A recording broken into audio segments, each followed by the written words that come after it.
Meantime, today is an important day for a Rochester Hills family as they commemorate a sad anniversary. Their son, Sergeant Kyle McLean, was killed in Afghanistan. Paula Tutman joins us from Veterans Memorial Point with how this family is continuing to cope with the loss of their son and the fall of a country he died trying to protect.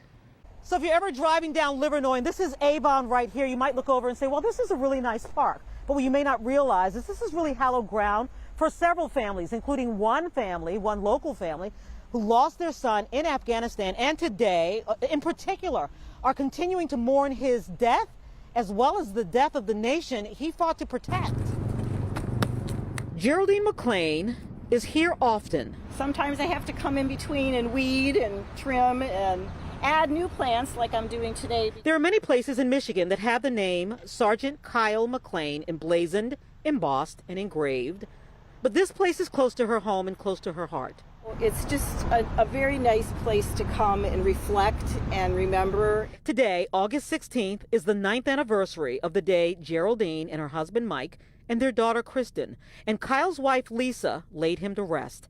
He died in Afghanistan August 1st, 2012, making life better for others. I feel very sad. I feel sad that this event has gone on forever and ever, and so many people, not just our Americans or like my son who died, but it's affected a lot of people. And as Geraldine watches the fall of Afghanistan to the Taliban, 20 years of war, 2,200 U.S. soldiers killed, including her son, $2 trillion later, her perspective is, for a short window of time, life was made better for women and girls and children there. But there's people, normal people, and that's who Kyle went to save. He saved a town with his soldiers. My son helped them do it. He found bombs in the street, planted in the street. Those people couldn't go outside. They couldn't do anything. And so our American soldiers were doing their job. And it's just sad to me that now I don't know what's happening to that little town. And what she is angry at most is the inhumanity she believes is coming next. And I feel bad for those, the normal, everyday people, their lives. You know, the kids, are they going to go to school? Are they, do they have hospitalization?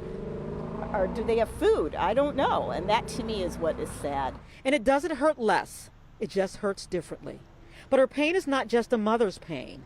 It is pain for a nation that had only a brief respite of hope that now appears to be all but gone. You know, Geraldine says this is not about politics or policy. This is about people. But I know people also want to know, does she think her son's death and the death of so many others was a waste of time? Well, she answers that coming up at 6. Paula Tutman, Local 4. Time now for a quick look at our forecast. Let's send it over to Andrew.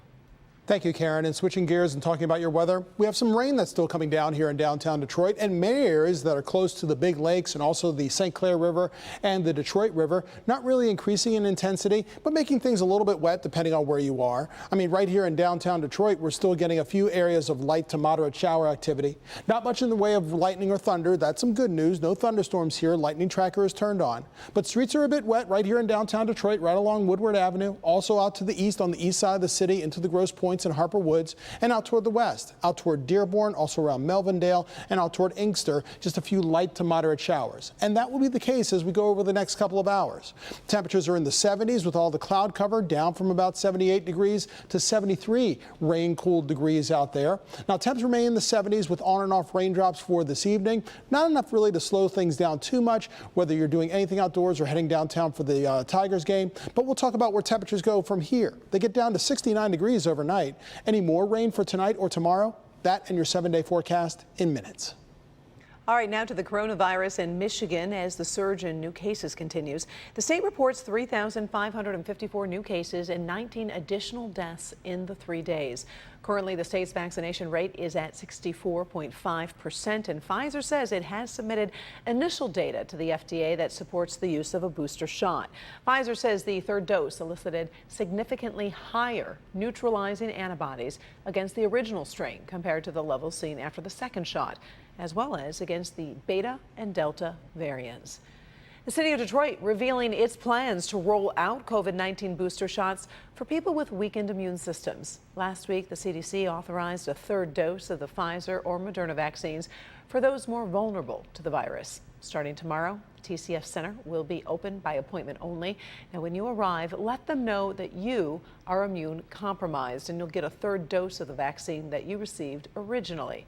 Detroit Mayor Mike Duggan also said today and warned about the city's lagging vaccination rate, sitting at 42%. The mayor says the high COVID transmission is hitting the unvaccinated hard. There is an enormous river of COVID transmission among the unvaccinated. And unfortunately, it allows for things like the Delta variant. And who knows if we get another variant, because if this keeps spreading, it's a matter of time before this virus mutates and we're talking about a different kind of variant.